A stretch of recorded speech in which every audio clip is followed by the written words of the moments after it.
Hello नमस्कार, मैं हूँ गिरीश वानखेड़े और आप मुझे सुन रहे हैं ईपीलॉग मीडिया के उस शो में जिसका नाम है आ देखे ज़रा विद गिरीश वानखेड़े। इस शो में मैं आपको बताता हूँ कि थिएट्रिकल रिलीजेस में आपने क्या देखना चाहिए। हमारे देश में हर सप्ताह में करीब 15 से 16 फिल्में रिलीज़ होती हैं, जिसमें हिंदी होती है, तमिल होती है, तेलुगु होती है, अंग्रेजी होती है। साथ ही साथ अभी कुछ सालों से जापानीज़ और साउथ कोरियन फिल्में भी रिलीज़ होने लगी हैं। तो इन सारी फिल्मों में से ये तय कर पाना बड़ा ही कठिन हो जाता है कि क्या देखें और क्या ना देखें। मेरा ये शो आपको बताता है कि कौन सी फिल्म आपने थिएटर में जाकर देखनी चाहिए, जिसका आनंद आप बड़े पर्दे पर ले सकते हो। तो इस वीक में जिन फिल्मों के बारे में मैं बताने जा रहा हूँ उन फिल्मों के नाम हैं एनिमल और सैम बहादुर। 1 दिसंबर यानी कि इस फ्राइडे को ये दोनों बड़ी हाईली माउंटेड, हाईली एंटिसिपेटेड फिल्में रिलीज़ हो रही हैं और इन दोनों फिल्मों में ही कुछ खास ऐसी विशेषताएं हैं जिसके बारे में मैं आपको बताना चाहूँगा। सबसे पहले बात करते हैं एनिमल की।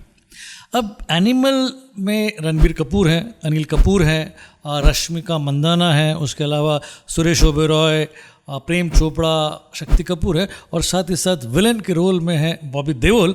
इस फिल्म का ट्रेलर जिस दिन से रिलीज़ हुआ है उसी दिन से एक लहर सी चल पड़ी है। हर जगह इस फिल्म का बोलबाला है और इस फिल्म को देखकर कोई भी कह सकता है कि इसमें वो सारे के सारे एलिमेंट्स हैं जो किसी भी ब्लॉकबस्टर फिल्म में हो सकते हैं। हर तरफ इस फिल्म का चर्चा इसलिए भी है क्योंकि इसमें 2 एंग्री यंग मैन हैं। एक है रणबीर कपूर जो कि हीरो है और दूसरे है विलन बॉबी देओल। अब खास बात यह है कि इसमें डैड और सन के रिलेशनशिप का ताना बाना तो है ही है, लेकिन जिस तरीके से वायलेंस को डिपिक्ट किया गया है वो अमेजिंग है। इस वायलेंस को देखकर आपको ओल्ड बॉय जो कि साउथ कोरियन सुपरहिट फिल्म थी वो याद आ सकती हैं, आपको जॉन विक याद आ सकती है जिसमें कियानू रीव्स थे, आपको मिशन इम्पॉसिबल भी याद आ सकती हैं। मतलब इतनी बड़ी बड़ी फिल्में इस फिल्म की एक्शन कोरियोग्राफी को देखकर आपको याद आ सकती हैं, इतना इम्पैक्टफुल इसकी एक्शन कोरियोग्राफी है। इसके अलावा जो दूसरी फिल्म इसी दिन रिलीज़ हो रही है वो है सैम बहादुर, जिसमें सैम बहादुर का किरदार कर रहे हैं विकी कौशल। इस फिल्म को डायरेक्ट किया है मेघना गुलजार ने, जो जानी जाती है इसके पहले की सुपरहिट राजी के लिए। और इस फिल्म में हमारे रिस्पेक्टेड सैम मानेकशॉ का रोल किया है विकी कौशल ने, जो कि ऑटोबायोग्राफिकल फिल्म है। और इस बायोपिक में वो सारे के सारे एलिमेंट्स मौजूद हैं जो किसी मीनिंगफुल सिनेमा के लिए ज़रूरी होते हैं। यानी कि इसमें भी उतना एक्साइटमेंट है जितना कि एनिमल में है, लेकिन अगर हम दोनों के बीच में कंपेयर करें तो एनिमल 20 है और सैम बहादुर 19 है। कारण सिंपल सा ये है कि जिस तरीके से इसके पहले 2 फिल्मों का टकराव हुआ था जिसमें गदर 2 थी और ओ माय गॉड 2 थी। अब गदर 2 की माउंटिंग बड़ी थी, उसमें स्टारकास्ट बड़ी थी, और ओ माय गॉड 2 की माउंटिंग थोड़ी सी 19 थी और उसमें भी बड़ी स्टारकास्ट थी, लेकिन स्क्रीन काउंट जो था वो गदर 2 का ज़्यादा था और ओ माय गॉड 2 का कम था। उसी तरीके से इस वीक में अगर हम बात करें 1 दिसंबर की तो इसमें एनिमल का स्क्रीन काउंट होगा कम से कम 3500 से लेकर 4000 स्क्रीन तक का, और फिर सैम बहादुर का स्क्रीन काउंट होगा कम से कम 1500 से 2000 स्क्रीन तक का।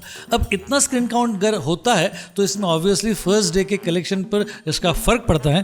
फर्स्ट डे का जो मेरा एस्टिमेशन है वो एनिमल का होगा कम से कम 35 करोड़ से 40 करोड़, और अगर हम सैम बहादुर की बात करें तो उसका पहले दिन का कलेक्शन होगा 8 से लेकर 10 करोड़ तक।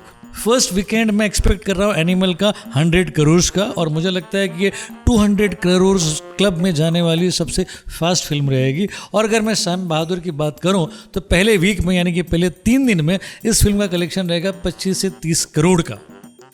तो ये दोनों फिल्में बहुत ही ज़बरदस्त एंटिसिपेशन के साथ रिलीज़ हो रही हैं। अब आपने तय करना है कि आपने क्या देखना है। अगर आप मुझसे पूछेंगे तो मैं आपसे यही कहूँगा कि पहले आप एनिमल देखिए और उसके बाद देखिए सैम बहादुर। तो इसके साथ ही आपकी इजाज़त ले रहा हूँ और आप इस शो को सब्सक्राइब करना ना भूलें, जिस शो का नाम है आ देखे ज़रा विद गिरीश वानखेड़े, और ये शो अवेलेबल है ईपीलॉग मीडिया के पॉडकास्ट ऐप पर।